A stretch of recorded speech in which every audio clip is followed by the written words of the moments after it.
Hello, bienvenue à cette vidéo. Moi, c'est Souveraine Amwako. Tu es au bon endroit, au bon moment. Et aujourd'hui, je veux partager avec toi un message que Dieu m'a mis à cœur. Et c'est plus qu'un message, c'est une étude biblique que j'aimerais qu'on fasse ensemble. Donc, j'aimerais que tu aies avec toi ta Bible et de quoi noter si possible. Et nous allons étudier ensemble Jean, le chapitre 2, qui parle du miracle que Jésus a effectué à Cana, à un mariage à Cana. Et pour ceux qui ne connaissent pas l'histoire, c'est Jésus qui était invité à ce mariage et il était allé avec ses disciples. Sa mère y était aussi. Et il eut soudain un manque à ce mariage. Il eut manque de quelque chose qui était important pour la suite de la cérémonie. C'était le vin qui manquait au mariage. Et le vin est symbole d'épanouissement, est symbole de gaieté, est symbole de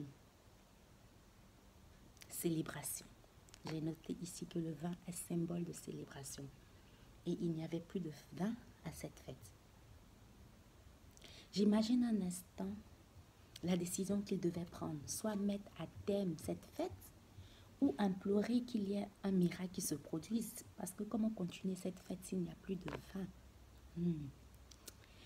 Et là, il eut une intervention. Le verset 3 nous le dit, la mère de Jésus lui dit alors, ils n'ont plus de vin. La mère de Jésus lui dit, ils n'ont plus de vin. Et je me demande comment la mère de Jésus sut qu'il avait la solution. Parce qu'il n'y a plus de vin, d'accord, est-ce que ça Jésus faut demander? C'est pas lui qui célèbre la fête, on va dire. Mais elle est venue vers la personne qui peut en tout le temps apporter cette solution au problème qu'ils avaient. Et j'imagine qu'elle a dû le voir à plusieurs reprises, exercer, manifester, produire des miracles. Elle connaissait Jésus, c'est la raison pour laquelle elle est allée vers la personne qui avait la solution, et même au-delà, qui est la solution. J'ai noté ici qu'elle savait de quoi Jésus était capable, raison pour laquelle elle alla vers lui. Après tout, la Bible dit, il est Dieu venu sur terre et il peut tout. Tout pouvoir lui a été donné sur la terre comme au ciel.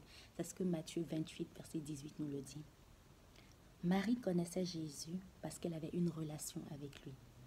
On peut seulement connaître quelqu'un quand on est en relation avec elle.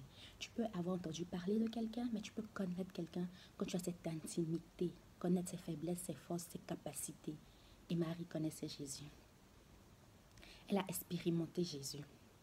Comme Marie, nous aussi, nous avons la connaissance que Jésus n'a pas que la solution, mais qu'il est la solution lui-même, la solution en personne.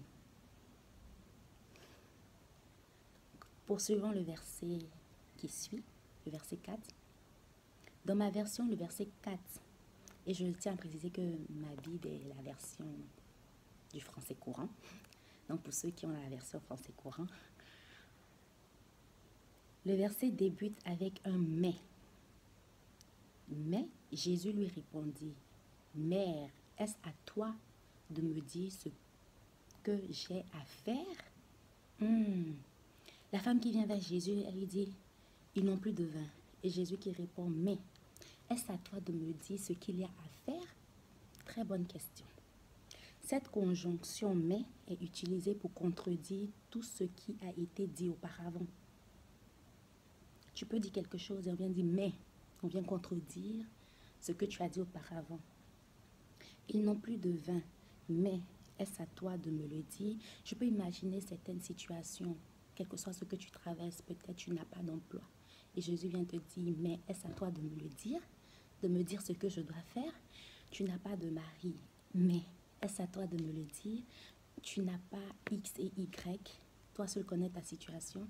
Mais là, Jésus répond, mais est-ce à toi de me le dire? Je me posais cette question dans mon étude. Pourquoi Jésus va-t-il dire, mais est-ce à toi de me le dire?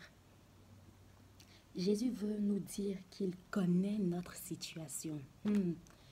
Il sait ce qui se passe dans ta vie et dans ma vie. Raison pour laquelle il nous pose la question, mais est-ce à toi de me le dire? Il sait ce qui se passe, il connaît le besoin. Il connaît le manque et le vide par lequel tu vis. Mais est-ce à toi de me le dire? Et j'aime la suite de la réponse de Jésus. Il dit, mon heure n'est pas encore venue. Mon heure n'est pas encore venue. Jésus a son heure. Et quand son heure arrive, quand son heure se fait voir, les choses se transforment. Mon heure n'est pas encore venue, Jésus pouvait dire. Continuons. Dans les mots de Jésus, son heure n'est pas encore arrivée. Je ne connais pas ce que tu traverses, mais je connais Jésus, la solution en personne. Et aujourd'hui, il répond en disant, son heure n'est pas encore venue. Et son heure viendra certainement. Ça me fait penser à la parole de Dieu qui dit que même si la promesse tarde, attends-la, attends-la, car elle s'accomplira certainement.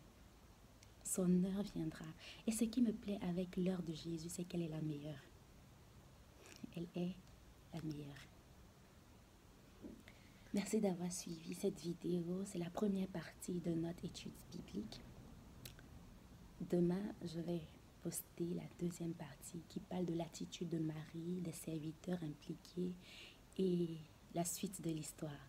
Donc, restez connectés.